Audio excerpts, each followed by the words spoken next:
Assalamualaikum warahmatullahi wabarakatuh. Perkenalkan, nama saya Nurah Muktafia dengan NIM O1A1200192 dari kelas D angkatan 2020 jurusan S1 Farmasi.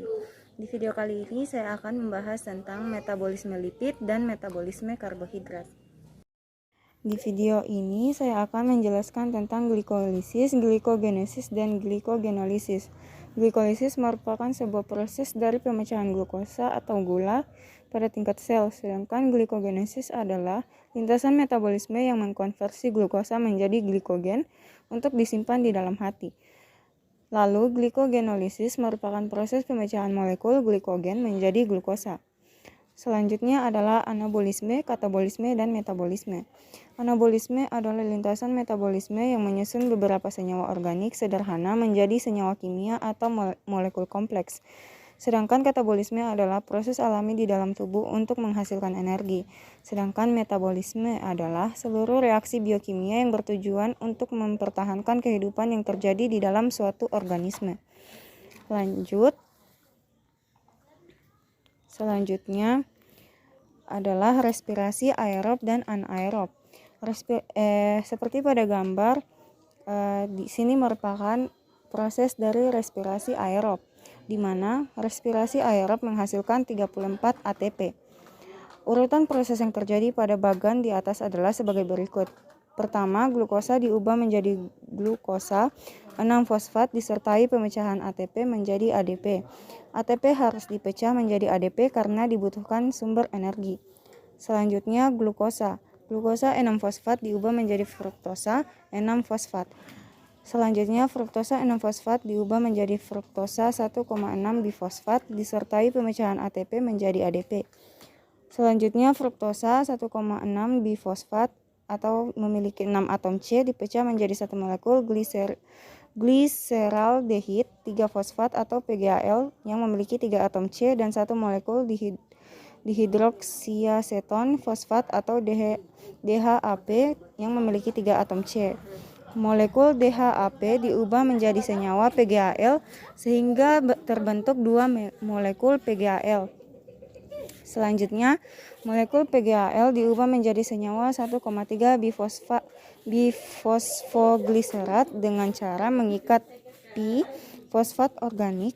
Setiap satu molekul PGAL menghasilkan 1 NADH. Selanjutnya, 1,3 bifosfogliserat diubah menjadi 3 fosfogliserat. Pada reaksi ini dihasilkan ATP sebagai sumber energi. Selanjutnya, 3 fosfogliserat diubah menjadi 2 fosfogliserat. Selanjutnya, 2 fosfogliserat diubah menjadi senyawa fosfonol pirfat atau PEP. Selanjutnya, fosfonol pirfat diubah menjadi asam pirfat disertai pembentukan ATP. Lalu, ATP atau adenosid trifosfat merupakan sumber energi yang nantinya digunakan untuk transfer aktif menuju mitokondria. Untuk 2 molekul NADH yang dihasilkan akan ditransfer ke tahap transfer elektron. Berikut pada gambar ini merupakan ringkasan tahap glikolisis, di mana glukosa ditambahkan dengan 2 ATP menghasilkan 2 asam pirfat, ditambah 2 NADH, ditambah 2 ATP. Lanjut, pada gambar ini adalah gambar dari respirasi anaerob, di mana respirasi anaerob terjadi 2 fase, yaitu fermentasi asam laktat dan fermentasi alkohol. Fermentasi alkohol adalah proses biologi di mana gula seperti glukosa, fruktosa, dan sukrosa diubah menjadi energi seluler yang menghasilkan etanol dan karbon dioksida sebagai produk sampingan.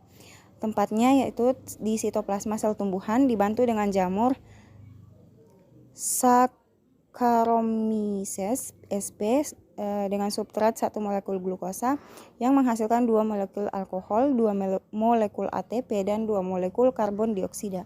Selanjutnya adalah fermentasi asam laktat, di mana adalah respirasi yang terjadi pada sel hewan atau manusia, di mana proses ini terjadi ketika kebutuhan oksigen tidak tercukupi akibat bekerja terlalu berat. Tempat terjadinya yaitu di sitoplasma sel hewan dan manusia. Substratnya yaitu 1 molekul glukosa dan menghasilkan 2 molekul asam laktat dan 2 molekul ATP. Selanjutnya adalah hubungan antara metabolisme karbohidrat dan metabolisme lipid. Pada bagian terlihat, karbohidrat, protein, dan lemak bertemu pada jalur siklus Krebs dengan memasukkan asetil koenzim A. Titik temu dari berbagai jalur metabolisme ini berguna untuk saling menggantikan bahan bakar di dalam sel. Hasil katabolisme karbohidrat, protein, dan lemak juga bermanfaat untuk menghasilkan senyawa-senyawa lain, yaitu dapat membentuk ATP, hormon, komponen hemoglobin, ataupun komponen sel lainnya. Glukosa dan asam glutamat dapat menghasilkan jumlah ATP yang sama, yaitu 36 ATP. Sedangkan katabolisme asam heksanoat dengan jumlah karbon yang sama dengan glukosa, yaitu 6 karbon, menghasilkan 44 ATP, sehingga jumlah energi yang dihasilkan pada lemak lebih besar dibandingkan dengan yang dihasilkan pada karbohidrat dan protein. Sedangkan jumlah energi yang dihasilkan protein setara dengan jumlah yang dihasilkan karbohidrat dalam berat yang sama. Lanjut, energi yang dihasilkan metabolisme lipid dan karbohidrat. Dibandingkan dengan karbohidrat dan protein, lemak lebih banyak menghasilkan energi ketika dioksidasi. Suatu contohnya yaitu satu molekul asam lemak dengan atom 6C atau asam heksanoat yang dioksidasi secara sempurna dapat menghasilkan 44 ATP. Sementara itu, glukosa yang juga mempunyai 6 atom C hanya menghasilkan 36 ATP. Mengapa demikian? Asam lemak akan memasuki siklus Krebs setelah diubah menjadi asetil-CoA melalui reaksi beta oksidasi. Oksidasi pada 1 gram karbohidrat menghasilkan energi sebesar 4 kcal atau kilokalori. Sementara dari lipid 9 kilokalori.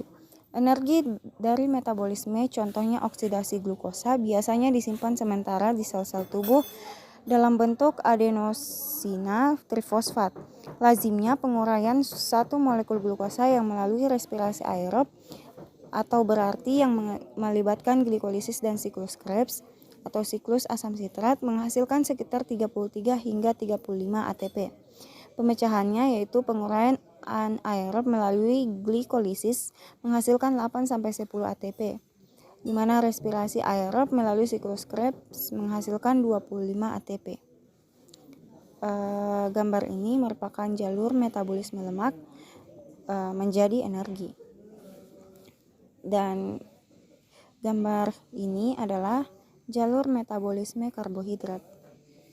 Selanjutnya yaitu penyakit akibat gangguan metabolisme karbohidrat, yaitu diabetes mellitus atau DM dengan bahasa Yunani, diabainein, tembus atau pancuran air, bahasa Latinnya yaitu mellitus atau rasa manis, yang juga dikenal di Indonesia dengan istilah penyakit kencing manis, adalah kelompok gangguan metabolisme yang ditandai dengan kadar gula darah yang tinggi selama periode waktu yang lama. Gejala umum yaitu sering buang air kecil, haus meningkat, dan nafsu makan meningkat. Jika tidak diobati, diabetes dapat menyebabkan banyak komplikasi. Komplikasi akut dapat mencakup ketoasidosis diabetik, keadaan hiperglikemik, hiperosmolar, atau kematian.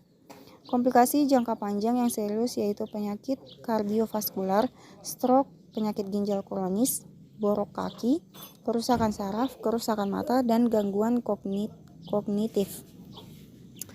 Diabetes disebabkan oleh pankreas yang tidak memproduksi cukup insulin, atau sel-sel tubuh tidak merespon dengan baik terhadap insulin yang diproduksi. Terdapat 3 jenis utama diabetes mellitus, yaitu diabetes mellitus tipe 1 disebabkan karena pankreas gagal untuk memproduksi insulin yang cukup karena kehilangan sel beta. Jenis ini sebelumnya disebut sebagai diabetes mellitus tergantung insulin atau IDDM atau diabetes remaja. Hilangnya sel beta disebabkan oleh respon autoimun. Penyebab respon autoimun ini tidak diketahui. Lalu diabetes mellitus tipe 2 dimulai dengan resistensi insulin, suatu kondisi yang mana sel-sel gagal merespon insulin dengan baik.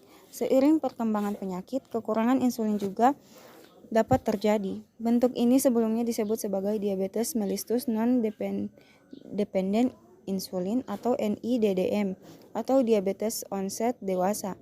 Penyebab paling umum yaitu kombinasi dari berat badan berlebihan dan kurang olahraga. Diabetes gestasional adalah bentuk utama ketiga dan terjadi ketika wanita hamil sebelumnya tanpa riwayat diabetes lalu mengalami kadar gula darah tinggi saat hamil. Sekianlah pemaparan materi dari saya. Apabila ada kekurangan mohon dimaafkan. Wabillahi taufiq wal hidayah. Wassalamualaikum warahmatullahi wabarakatuh.